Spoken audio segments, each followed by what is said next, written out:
The Big Ten is often touted as the second best, if not the best, conference in the nation. There is just one problem with that statement. Since the introduction of the Bowl Championship Series in 1998, the Big Ten has only won 2 national championships, and they've only played for 5, all of those involving one Big Ten team, the Ohio State Buckeyes. Thanks to home loan expert Brendon for sponsoring today's video. I'll talk about him later on. The Big Ten is a tough conference, and you can't deny this. Very rarely does a team come out on top undefeated in Big Ten play, much similar to the SEC. The Big Ten and the SEC are more similar in overall depth than a lot of people would think. They have differences. The Big Ten obviously being up north, you have a wider variety of, I would say, seasonal changes. It's warm at the beginning of the season, very cold at the end of the season. It's not the same down south where it starts off, very hot and by the end of the year is just hot or warm. And if you don't think that has much of an effect, it does, because our muscles and our bodies respond to temperature. They respond in sometimes an intense way. There are other differences as well, both from scenery, culture. There's a plethora of differences. And there's also a plethora of commonalities. Both conferences are ones that have the highest annual payout per team. Both conferences have the largest amount of blue bloods in their conference as well, and they are adding more blue bloods in the near future to their conferences. The Big Ten adding USC, a football blue blood, and UCLA, a basketball blue blood, and the SEC adding Oklahoma and Texas football blue bloods. So both conferences are the most dominant, but the SEC has won, I don't even know how many national titles recently. There was a big stretch for a while, I think from 2006 to 2012, where the SEC won the national championship every year in that stretch. Meanwhile, the Big Ten has only won it in 2002 and 2014, again by one team, Ohio State. Michigan State has played for an opportunity to win a national championship, getting in the 2015 college football playoff. They got blown out 38-0 by Alabama. Michigan just this past season had an opportunity to win the CFP, and they got blown out 34-11 by Georgia. Penn State in 2016, at the end of the year, they looked like a possible playoff contender. Looked like they could have been a team that gotten snubbed. They had 2 early losses, but finished strong, won the Big Ten. They lost 52-49 in a shootout to USC in the Rose Bowl. And in other instances where the Big Ten, they weren't even playing for a national championship, but they were still playing in a New Year's Six bowl game or a prestigious setting, and they lost there too. 2010, 11, and 12, Wisconsin, though the 2012 team wasn't really good, they went to the Rose Bowl, I think, all those 3 years and were 0-3 in that stretch. Even in playoff appearances from Ohio State and national title appearances from Ohio State, the Buckeyes 2 years in a row under Jim Tressel in 06 and 07 appeared in national title games, and they themselves got spanked by guess who? SEC teams, Florida in 2006 and LSU in 2007. Ohio State, in all of this, despite some failures in the playoff and winning the national championship, they still can get it done. And they're the only Big Ten team this century who has gotten it done. Before them, it was Michigan in 1997. Penn State, depending on what metric you looked at, I think it was 1994 or 1993. Depending on some metrics, they won it then. Others disputed. They've never claimed that national championship. And before then, Ohio State was, again, the main component of the Big Ten on the national stage for winning national championships and such. Is it the same this year, though, is the question. And I think that most of us already know the answer to that, but I just want to briefly go over it for a minute or two, talk about what others think, adding my own opinion in there, specifically talking about what ESPN and their predictions think and say, what their power metrics say, and then go into more detail about Ohio State and their playoff appearances, the national championships they've won, and while I talk about that, talk about how their team overall this year is built and how it measures up to the standard of winning a national title. Michigan, I would say, is the only other Big Ten team who could truly challenge, if you were to, of course, simulate the season hundreds of times over, the team that has the most talent, the most, I would say, offensive production to challenge the Buckeyes. And even then, I don't think Michigan is capable of winning a national championship this year. Maybe they are, but I just see it as, Alabama, Georgia, Ohio State. College football has become very, I would say, I think top heavy is the right term. It's really the top 1, 2, 3, maybe 4, maybe some years 5 teams, and then everyone else, a cliff drops, and that's where the 6th or 7th team is. You find this in ESPN's FPI, and I actually find it to be pretty accurate. The 5th and 6th highest rated teams are closer to the 15th and 16th highest rated teams than they are to the 2nd and 3rd highest rated teams. Like the top 1, 2, 3, 4, maybe 5 teams are on a whole different playing field compared to the rest.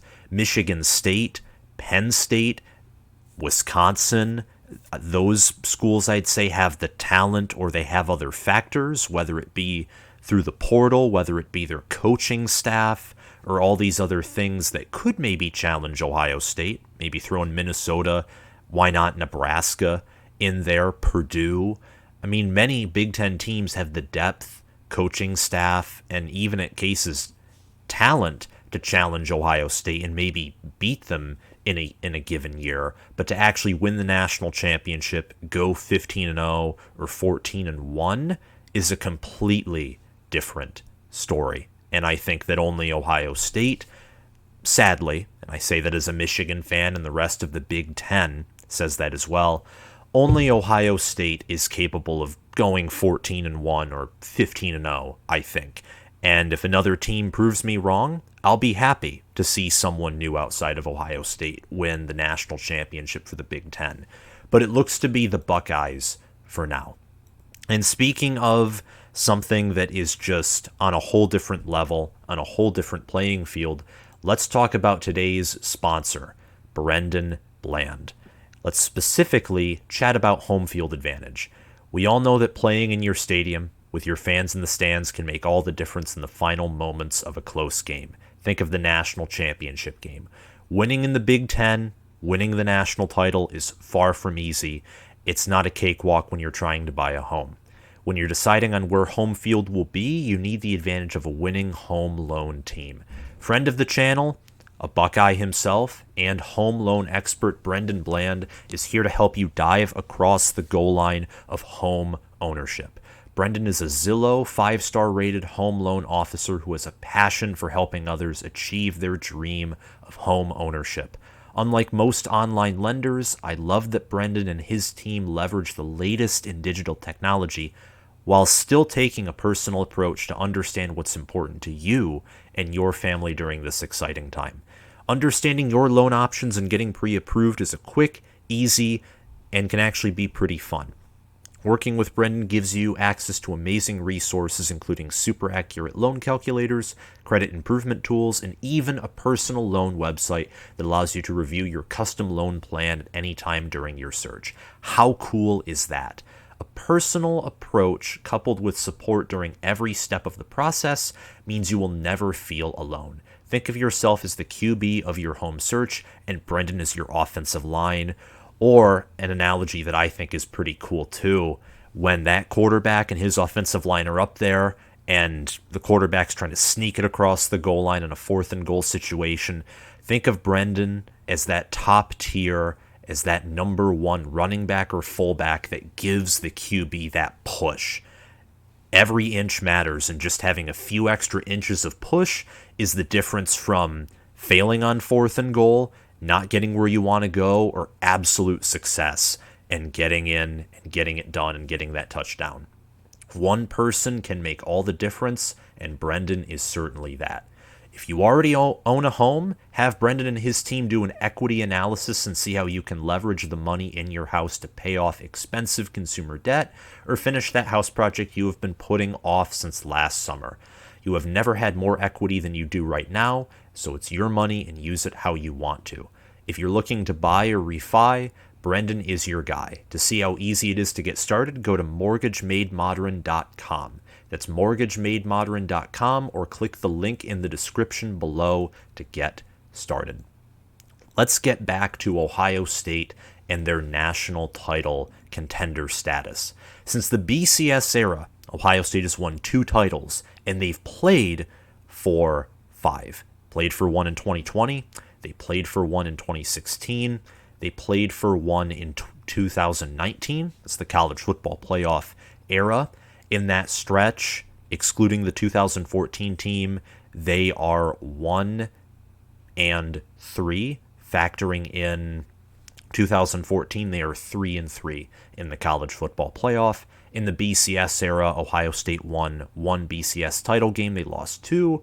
They're 1 and 2 in that stretch. So overall, Ohio State's 4 and 5 in games that decide who wins the national championship.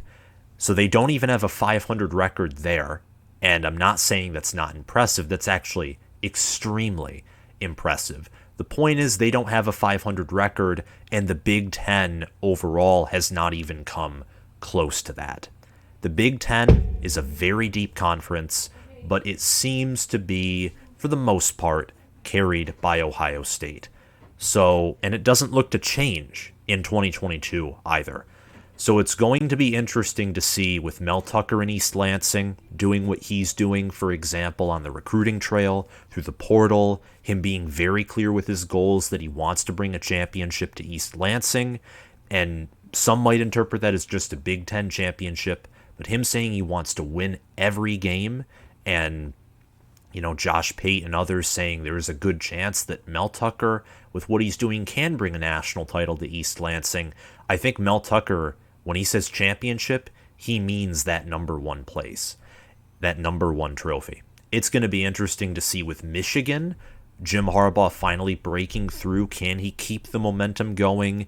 Can he delve into Michigan's alumni resources and through NIL and adaptation bring Michigan to a level that we never thought he could bring Michigan to? And Penn State and James Franklin has been lost, it seems, for the past 2 years, but his 2016 and 17 teams were phenomenal. His 2017 team lost 2 games by a combined 4 points. They had Saquon Barkley, Trace McSorley, and others on that team, and they've been recruiting at a high level. They finished with a top 10, very close to maybe even top 5 recruiting class for the 2022 cycle. They have the potential to do the same thing in 2023. So there are a lot of different teams in the Big Ten that they could be national title contenders.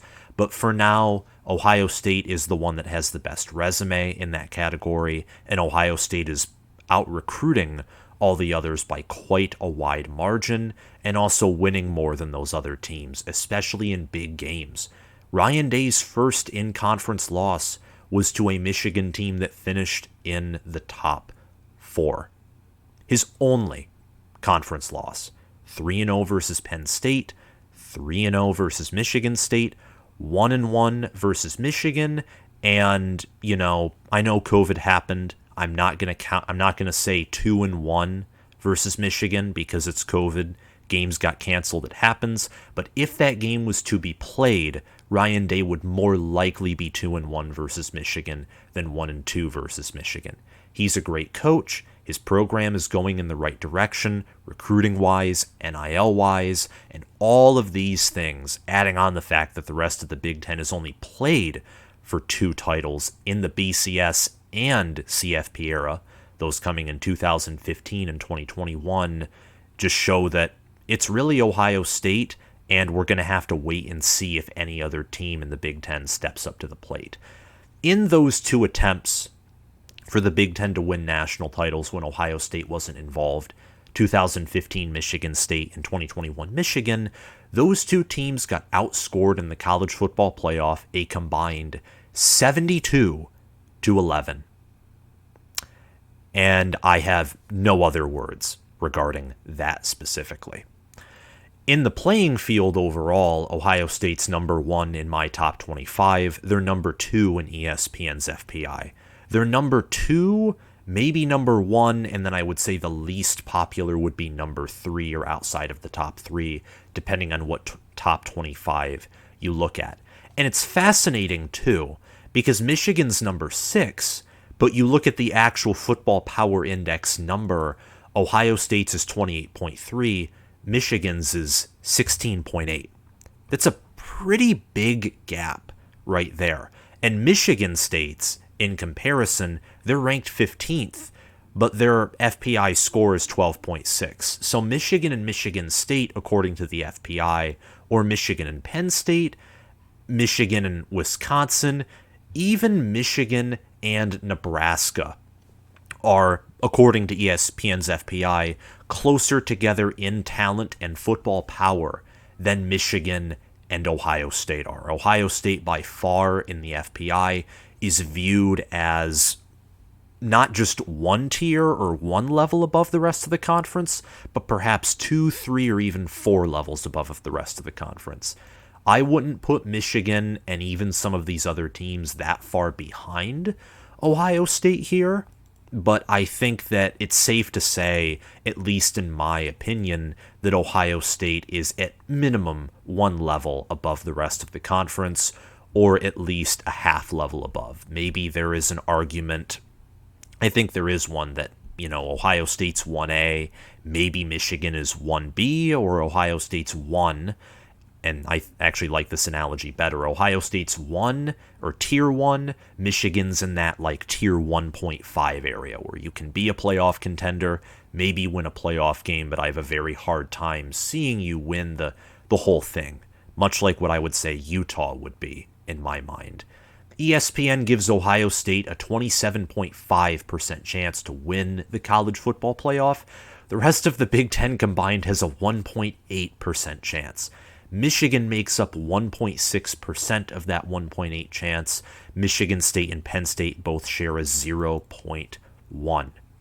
That right there is not even surprising to me. If anything, it's sort of, I don't know. I'd say saddening in a certain sense, because Ohio State, they are above and beyond, and there's no reason to discredit them for that, and I'm not. But the Big Ten, if you want to have a strong conference, a conference that can make the case for them to be the best in the nation, you got to have more than one national contender. ESPN's FPI doesn't think the Big Ten does this year. I honestly really don't either. At most, the Big Ten has 2 national title contenders this year. Ohio State is certainly one of them. If there is to be another, it's most likely to be Michigan. And if it's not Michigan, then I would say, honestly, Penn State, Wisconsin, Nebraska, Michigan State in any order would be the next up. And those have a small atom size chance to beat that, honestly. ESPN also gives Ohio State an 82.7% chance to reach the CFP. They give them a 100% chance to win out, a 73.1% chance to win the conference, and nearly an 80% chance to win their division. Also a 32% chance to win out. I actually have their probability of winning out much higher than ESPN's FPI does, but that's mostly because I have Notre Dame ranked much lower than ESPN does, and I don't view Notre Dame as a top 5 team or top 10 team like a lot of people do. In comparison, the rest of the Big Ten is a 22.7% chance to reach the college football playoff. Michigan makes up 17.8% chance of that, then Michigan State with 2.2, Penn State with 2, Wisconsin with 0.6, and Nebraska with 0.1. Michigan, also by comparison, only has a 1.7% chance to win out, an 11.2% chance to win the division, and an 8.3% chance to win the conference. The Big Ten, safe to say, has yet to at least prove that they have another national title contender besides Ohio State. It is certainly possible. Michigan and Penn State have a talent edge compared to the rest of the Big Ten, where their talent and physicality just from natural raw high school talent can match with Ohio State at times. Michigan State, I would say, is the coaching, mental toughness. Michigan last year proved that they have the coaching to be able to step up with Ohio State, mental toughness and physical toughness as well. Penn State proved that in 2016, nearly proved that in 2017, 18, and a plethora of other years where they played Ohio State close. Wisconsin, they have the physical toughness, they have the mental toughness, they just don't quite have the raw talent or QB play to get there. It's going to be fascinating to see how Ohio State does with their schedule. I think they'll go 12-0, 13-0 winning their conference, and I do have them winning it all, which would give the Big Ten its third national title since the BCS era was introduced, all of them being won, again, by the Ohio State Buckeyes.